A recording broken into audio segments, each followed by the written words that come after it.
I stood outside my own home, suitcase in hand, staring at the door I'd walked through 1,000 times, now locked to me forever. My wife, the woman I'd loved for 15 years, had just thrown me out, believing her daughter's lies. I didn't know how to feel. Anger, heartbreak, or just numb disbelief. The cold bit at my fingers as I stood there, the porch light flickering like it was mocking me. This was my life, unraveling in a single night. Let me take you back to how it all started. My name's David, and I met Sarah when we were both in our late 20s. She was a single mom then, with a 6-year-old daughter, Chloe, who had these big, curious eyes that could melt anyone. Sarah was everything I wanted, kind, sharp-witted, with a laugh that made the world feel lighter. We built a life together piece by piece. I adopted Chloe, treated her like my own, coached her soccer games, helped with homework, even held her when she cried over her first breakup. We were a family. At least I thought we were. Things started shifting when Chloe turned 19. She was in college, home for the summer, and something in her changed. She'd always been a bit headstrong, but now she was distant, sharp-tongued. I'd catch her whispering to Sarah, and when I'd walk in, the room would go quiet. Sarah started looking at me differently. Small glances, like she was searching for something she wasn't sure she'd find. I'd ask, "Everything okay?" And she'd nod, but her smile didn't reach her eyes. One night, I overheard them arguing in the kitchen. Chloe's voice was low, insistent. "Mom, I'm telling you I saw him. He's not who you think he is."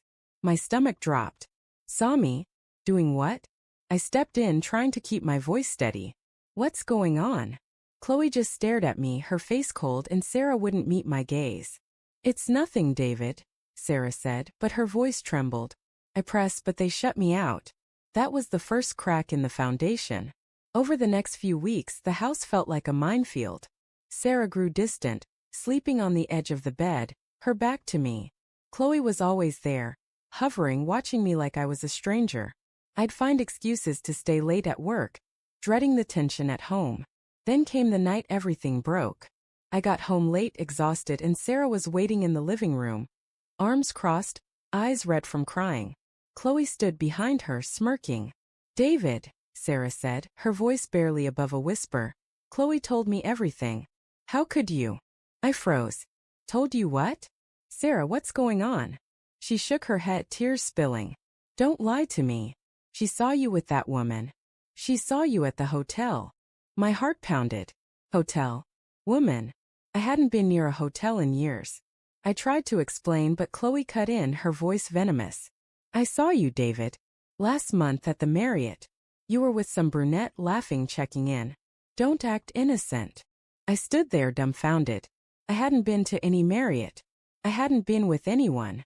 But Sarah believed her. She looked at me like I was a monster. "Sarah, I swear she's lying. I don't know why, but she's lying." My voice cracked, pleading. Sarah just shook her head. "I can't do this, David. I can't trust you anymore." She handed me a suitcase already packed. "Get out." I looked at Chloe, hoping for some flicker of guilt, but her face was stone. That night I slept in a cheap motel, staring at the ceiling, replaying every moment, wondering how my daughter could betray me like this. The divorce came fast. Sarah didn't want to talk, didn't want to hear me out. I moved into a small apartment, alone, surrounded by boxes I didn't bother unpacking. I kept thinking about Chloe's lie. Why? What had I done to make her hate me? I started digging, desperate for answers. I checked my bank statements, my schedules, anything to prove I wasn't at that hotel. Then I remembered, Chloe had borrowed my car that month. I'd let her use it for a weekend trip with friends. Something clicked. I called a friend who worked at the Marriott, asked him to pull their records. Sure enough, Chloe had checked in that weekend, not me. She'd used my name, my card. But why? I confronted her, showed up at the house one evening. Sarah answered, looking tired, wary. Chloe was there, and I laid it all out, the records, the proof. "Why, Chloe? Why do you do this?" Her face went pale, but she didn't answer. Sarah stared at her, confusion turning to horror. "Chloe," she whispered. That's when Chloe broke. She started sobbing, words spilling out. "I just wanted you to myself, Mom. He was always there, always in the way. I thought if he was gone, it'd be like before." The truth hit like a punch. Chloe had resented me all along, felt I'd stolen her mom. She'd woven this lie to tear us apart, and it worked. Sarah's face crumpled and she reached for me, but I stepped back. David, I'm so sorry, she said, her voice breaking. I should have trusted you. But the damage was done. I loved her, but I couldn't unfeel the betrayal, the months of exile, the way she'd looked at me like I was nothing. I walked away that night, my heart heavy but clearer. The divorce went through, but Sarah and Chloe's world unraveled. Sarah couldn't look at Chloe the same, and Chloe moved out, unable to face her own guilt. I heard they barely speak now. As for me, I'm rebuilding piece by piece. I've got a small place, a new job, and a quiet kind of peace.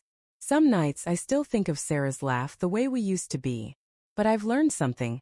Love can blind you, but truth cuts deeper. If you've listened all the way till now, thank you.